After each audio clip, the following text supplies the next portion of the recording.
ह्याच्यामध्ये सर्वात महत्त्वाचं मी आदरणीय देवेंद्र फडणवीस साहेबांचे खास करून आभार व्यक्त करेन की त्यांनी विशेष या बार्शीवरती प्रेम केलं, लक्ष दिलं आणि त्यांनी जी मला ताकद दिली, ह्या ताकदीच्या जीवावरती आज 18 पैकी 18 उमेदवार या ठिकाणी निवडून आलेले आपल्याला दिसतात.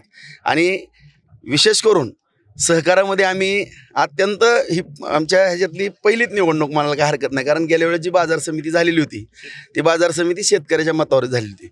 परंतु सहकारातनं ही आमची अत्यंत कठीण अशी परीक्षा होती, मी त्याची जाणीव मला निश्चितपणे होती. परंतु सर्व मतदार जे आहेत ह्या मतदारांनी खास करून आमच्यावरती एक विशेष प्रेम केलं. या सोसाट्या मतदारसंघातनं, ग्रामपंचायतमधनं व्यापारी बांधवांनी सुद्धा या ठिकाणी सहकार्य करून बिनविरोध दिलं. हमाल तोलार मतदारसंघातून पण आणि सर्व या तालुक्यातली जी जनता आहे, ह्या जनतेमध्ये जे एक मेसेज गेलेला होता की विधानसभेला थोड्या काही जे काही कारणं असतील ते बाबा पराभव झालेला आहे, ह्याच्यामधून राजूभाऊला आपण ताकद देणं गरजेचं आहे. आणि या ठिकाणी आपला जो विकास थांबल्याचं चित्र या ठिकाणी दिसतंय, ते चित्र बदलण्याच्या दृष्टिकोनातून सर्व जनता जनार्दनाने हे दिलेले आशीर्वाद आहेत. हो, खरं तर या निवडणुकीमध्ये पूर्ण प्रतिष्ठा ही पणाला लागली होती. संपूर्ण जिल्ह्याचं लक्ष या निवडणुकीकडे लागलेलं होतं. काय भावना आहेत? ह्याच्यामध्ये मी कधीही माझी प्रतिष्ठा पणाला लागली म्हणणार नाही किंवा अस्तित्वाची लढाई म्हणणार नाही.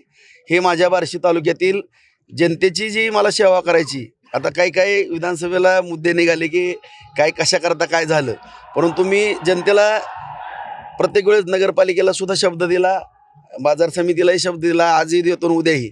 भले एखादा कुठला अस्तित्व किंवा प्रतिष्ठेचा विषय 10 पाऊल मागे घ्यायची वेळ आली तरी चालेल, परंतु या बार्शी तालुक्याचा विकास कधी थांबणार नाही. तो विकास करण्याकरता आदरणीय देवेंद्र फडणवीस साहेब, शिंदे साहेब, दादांच्या मदतीनं, आदरणीय नरेंद्र मोदी साहेबांच्या मार्गदर्शनाखाली अत्यंत चांगल्या पद्धतीने या ठिकाणी काम केलं जाईल.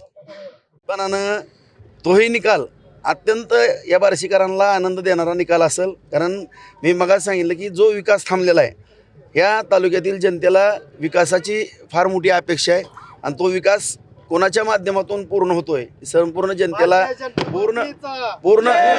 पूर्ण माहिती असून या ठिकाणी भारतीय जनता पार्टीच्या माध्यमातून, महायुतीच्या माध्यमातून या ठिकाणी केंद्र सरकार आहे. आदरणीय मोदी साहेबांच्या मार्गदर्शनाखाली आदरणीय देवेंद्र फडणवीस साहेब, शिंदे साहेब, दादा हे सगळेजण या ठिकाणी, तिन्ही नेते या ठिकाणी चांगल्या पद्धतीचे, आणि विशेष करून या ठिकाणी ह्या सगळ्या गोष्टी घडत असताना माझे सहकारी जीवाभावाचे मित्र जयभाऊ गोरे, मी थोडं थांबलो होतो, परंतु त्यांनी या ठिकाणी येऊन या बार्शी तालुक्यामध्ये जी भावना व्यक्त केली मायाबद्दल आणि मला एक आधार द्यायचं एका मित्राला काम केलं, त्या माझ्या जयभाऊचं मी विशेष करून या ठिकाणी आभार व्यक्त करतो. लोकशाही मराठी ऐका, पहा, जागरूक रहा.